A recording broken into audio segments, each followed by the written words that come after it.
Pop the tool in the back, engage it with the shutter retaining ring,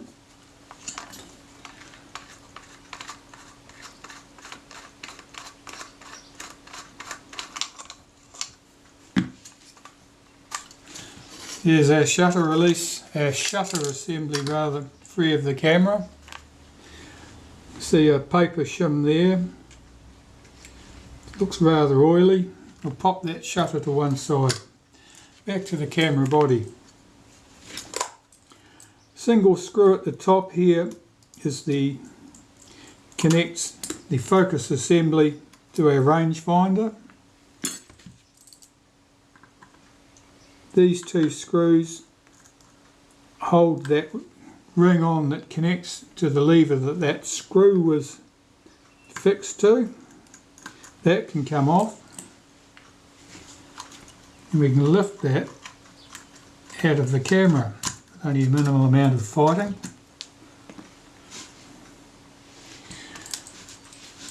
I'm going to remove the two chrome brass screws that hold this shield in place. This guide here, I'll lift it off, you can see.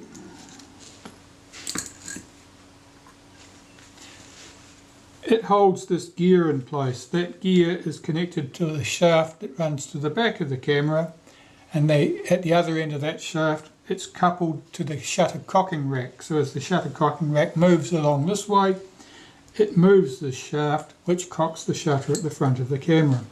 That gear can come off.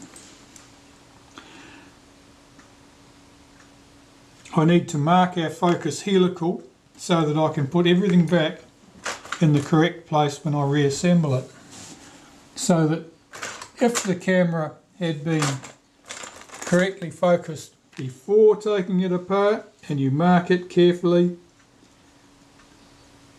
then it will be correctly focused when you put it back, as long as all the marks align again. So I'm just aligning these two surfaces here, the inner and outer helical, to get them level with each other. That's my reference point. I can see a scribed line across here. There's another one over here. I'm going to make my own marks.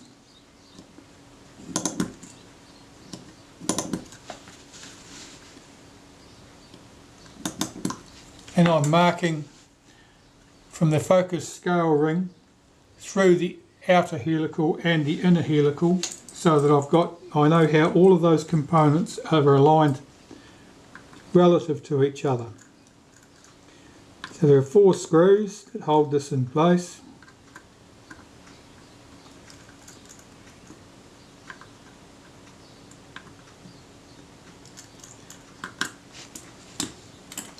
When you're dismantling the focus components of cameras, it's not unusual for the parts to already have various markings that other technicians have put there.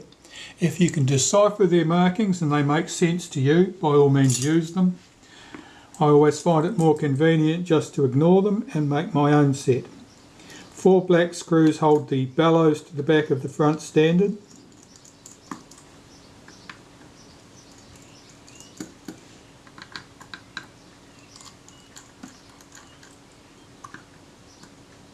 Four flathead or countersunk screws hold the front retainer to the focus mount here.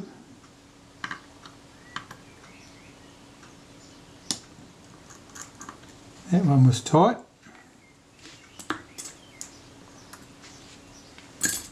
That retainer should lift off, it does. Lift out those last 3 screws that held the bellows. This is all very gooey. This grease is old, dried out and nasty. The inner and outer focus helical can come out together. That grease is very sticky. Unscrew those. 4 screws.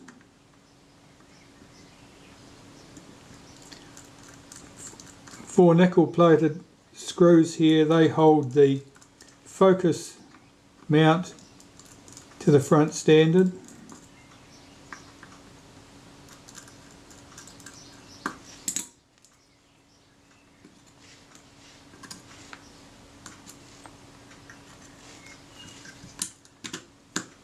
You can lift that out, that's very gooey as well. Now the bellows are free in this camera, they've come free from the back of the front standard, particularly if there's a felt washer in there, a felt gasket. Sometimes you'll find that it's stuck to the back of the front standard and you have to push it away. Okay, that's so far so good. Now we need to be able to remove this assembly from the body. So we have 2 screws at the top, 2 screws at the bottom, and let's get them loose, if they'll come loose. Yes, that one does.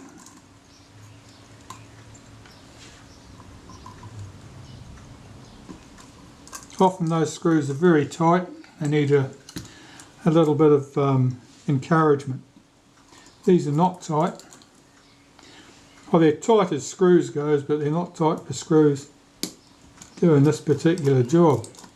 The ones at the bottom are usually worse to get off because they've had adhesive over them from the leatherette. That should slide off now. So there's our shroud section. Now if I hold the buttons in top and bottom and slide this back carefully and then pick it up again at the back so that the buttons don't fly off into space with their springs. There's the buttons and their return springs, they're very sticky. This piece is exceptionally dirty, it's covered in sand and filth. That certainly needs to be cleaned. This piece here, this little lever, it couples to the shutter release shaft. The shutter release shaft bears on this, and the finger of this then bears on the back of this piece. And this finger on this piece in turn bears on the shutter release lever on the shutter itself. That's all good. This piece has a return spring here. I'll unscrew that. There are 2 screws here that hold this piece in place.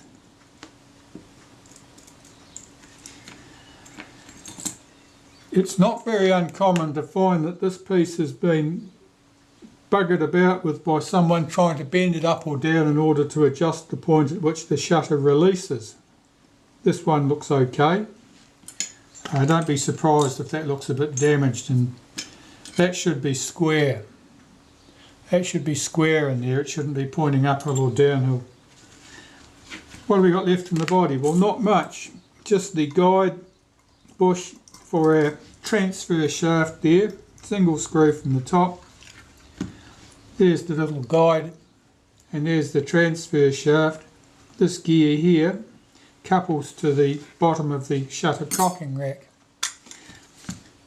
So there we have the body fully stripped down, all ready for cleaning.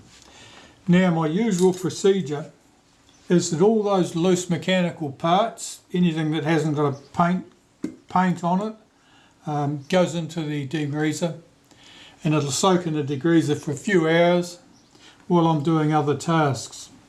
And the parts that I clean manually are the body casting, and I want to get rid of all that trace of sand and dirt and filth and dried grease out of this. Get rid of any old adhesive on the base of the camera, I want that off.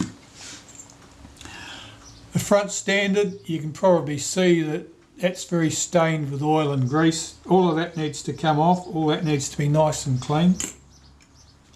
This shroud section here, this is very, very dirty. That all needs to be cleaned. That's just nasty, that is. The focus scale ring, again I clean that manually. That doesn't go through the cleaner. And I clean the front door. Usually there's not much to do here. The inside of the front here typically just needs to be brushed out with a dry brush. Usually the only dirt is on the points where it's hinged, top and bottom. And these sliding sections, which are fairly heavily greased, they look quite dirty and they need to be cleaned. And if those pins are bent, if they're bent, typically it means that the camera's been dropped when the door has been opened and these have been stressed up and bent. But if they don't look bent, you can leave them alone. Sometimes they're a bit twisted looking at the end. So those bits get done by hand. Likewise the plastic spool.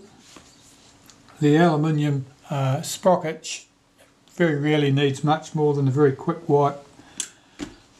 The other parts go into the degreaser, as I said. The rangefinder, I want to disassemble that manually, service that. The top cover, that'll need to be, I'll take out the glass here and here, clean this top cover up, get rid of all the old grease and stuff. As I said, the setting button at the back is very sticky, doesn't want to come back to the set point, so that needs to be cleaned. It also gives me an opportunity to clean this meter window inside and out, clear the eyepiece glass here inside and out, and then those pieces of glass can be cleaned and slid back into the top cover, so it's not a complicated job. The meter, sometimes there's not much needed on a meter.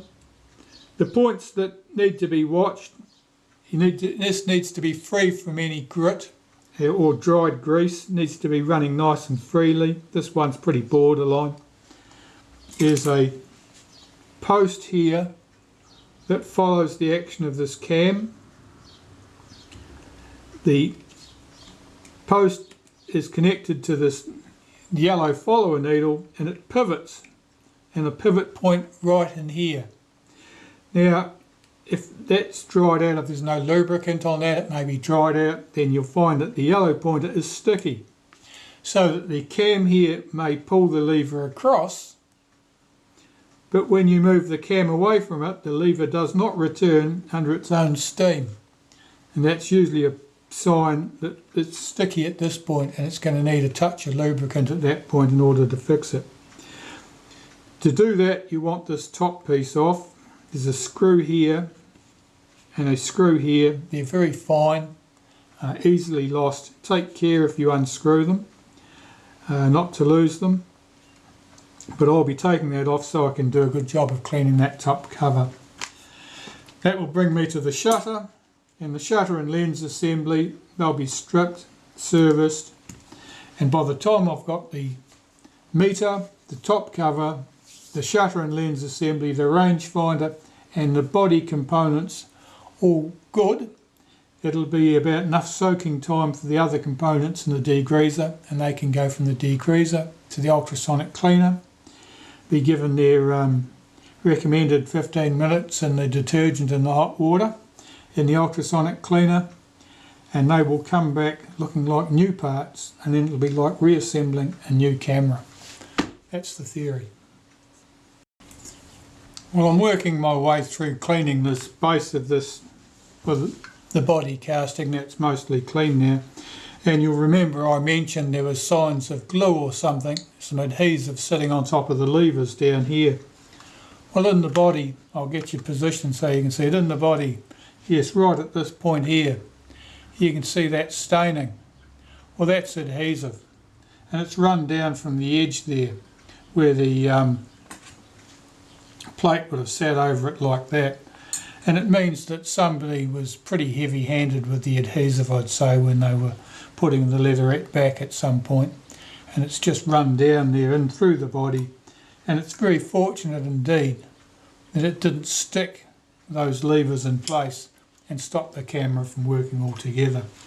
I'm just going to turn my attention to removing the adhesive from the bottom of the camera here at the moment, and it's a two-stage process really. I use a scalpel to remove all the loose and the bulk of the adhesive,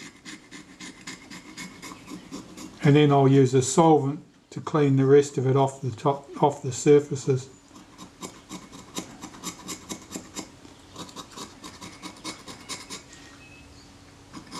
So it's really a mixture of adhesive, fibres from the leatherettes, and probably dust and dirt that's got in there. It's by no means a bad example, but I like to start with nice clean surfaces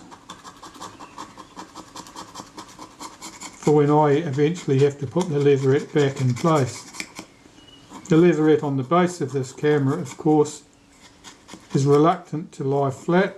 it's curled up at the edges and may need a bit of encouragement to flatten it out.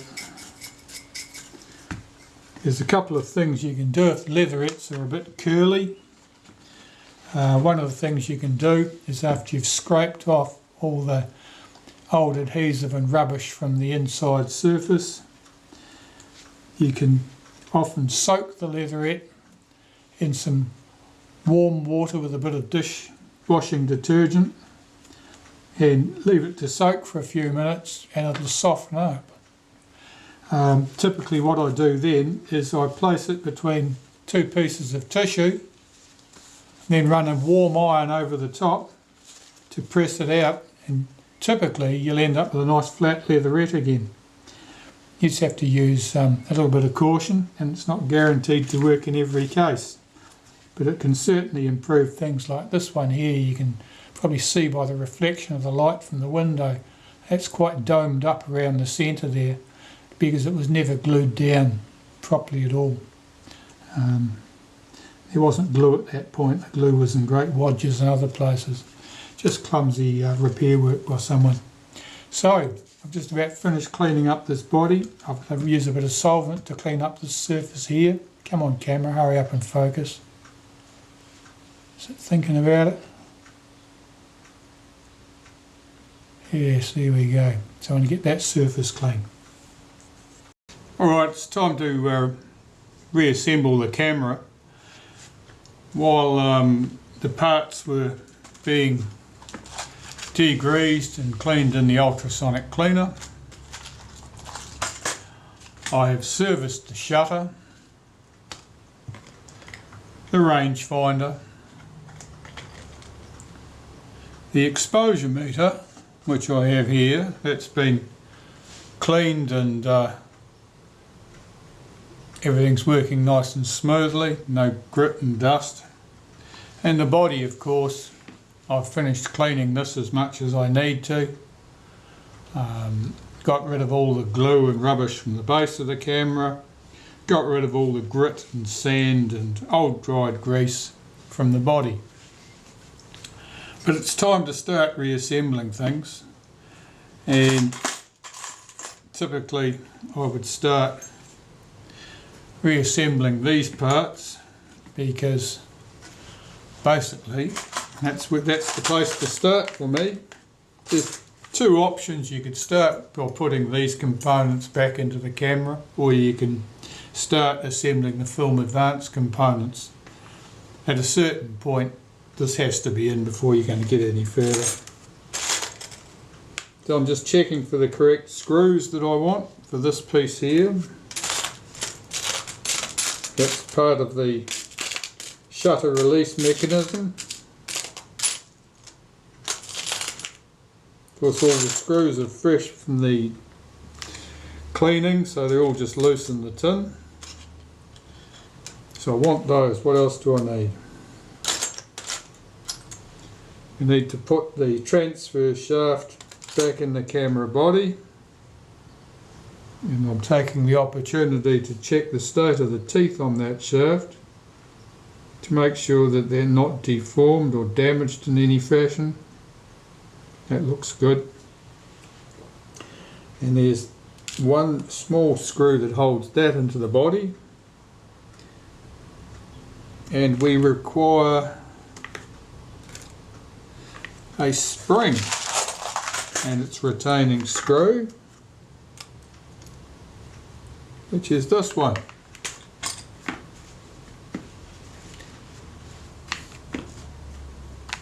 So this piece, I've already checked this one, and this arm hasn't been bent and mutilated by a previous repairer.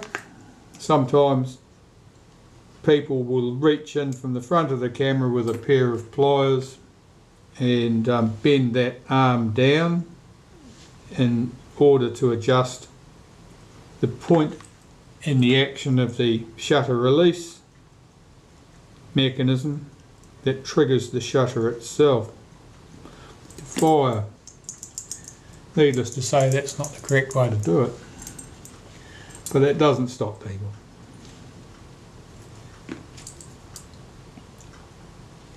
Sometimes that would be done out of ignorance, sometimes, and I've seen this happen in the workshop, sometimes people do it because they've already got the top back on the camera and they're too lazy to take the top back off and do the job correctly.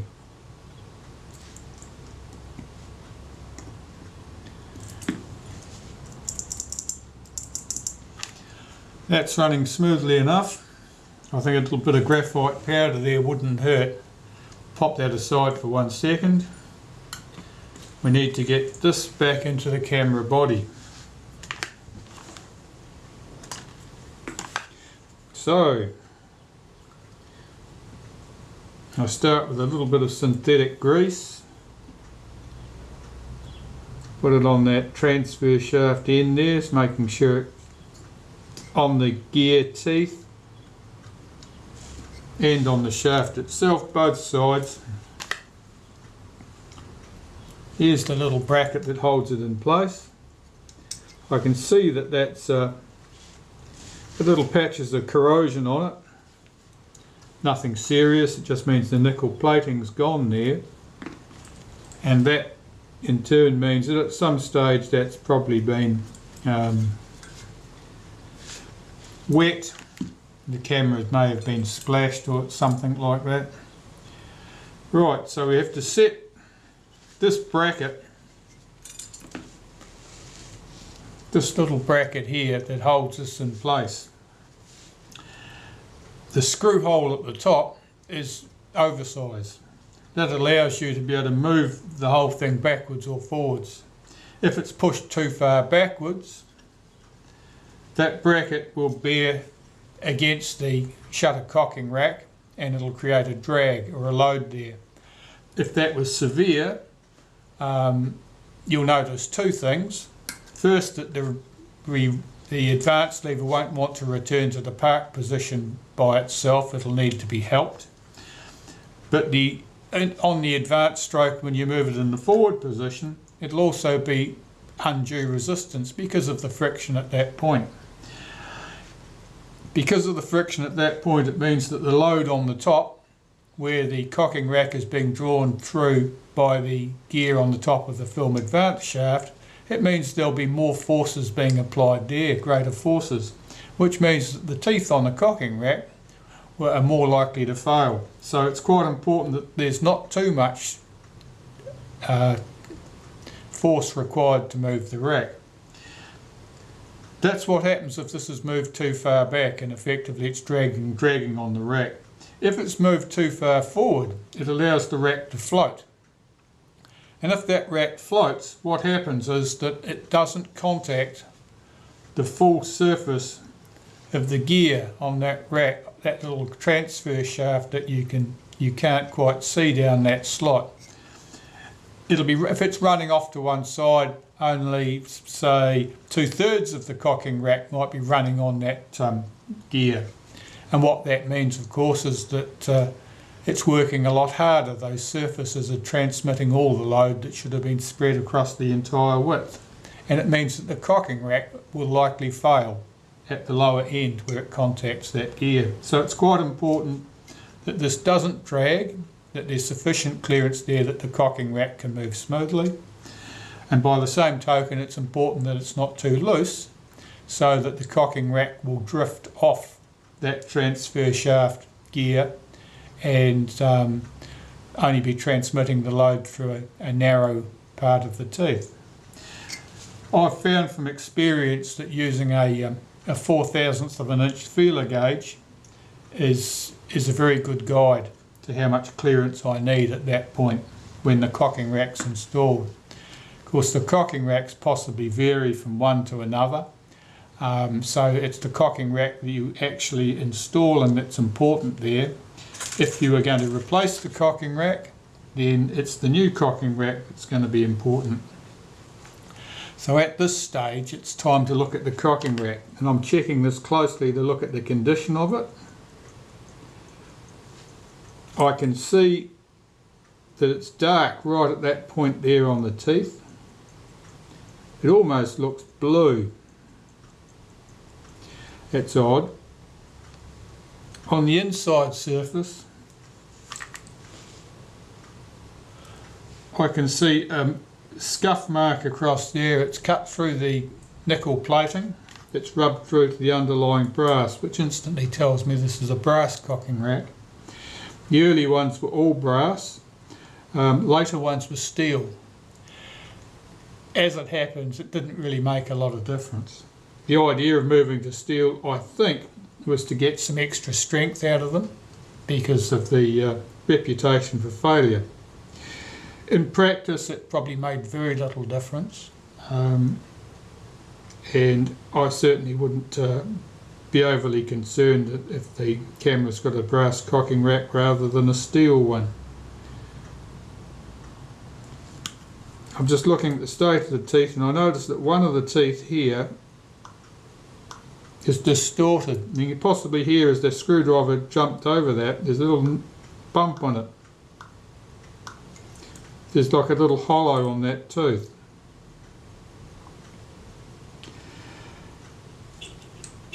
That means that the gear that runs on this part has sort of pulled into the tooth and distorted the tooth.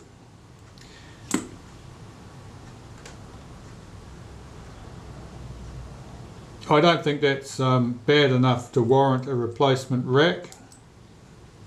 The other teeth look fine. Its neighbours got a little bit of the same effect, but not too bad. So I'm going to reuse that rack, and only if the action is unusually rough would I bother to replace that.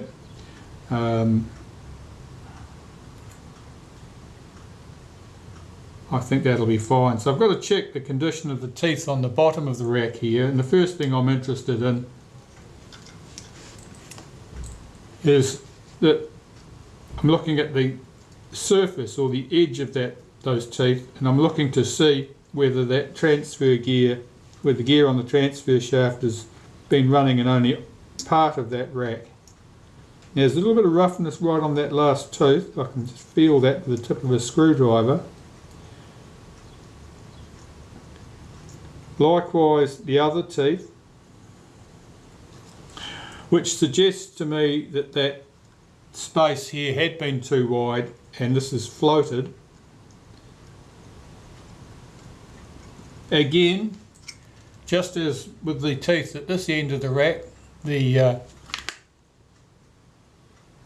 distortion or misshapenness of the teeth is not large. I don't believe it'll adversely affect things, and I'll reuse that rack.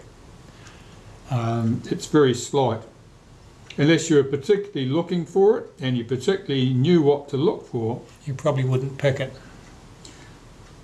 I'll just run my fingers along the surface of the rack, top and bottom, feeling for roughness. Well, if there's roughness there, it means that the metal has been pushed out from the teeth, and there is some roughness there. And likewise on the bottom rack, I can feel that too. That surface isn't dead smooth.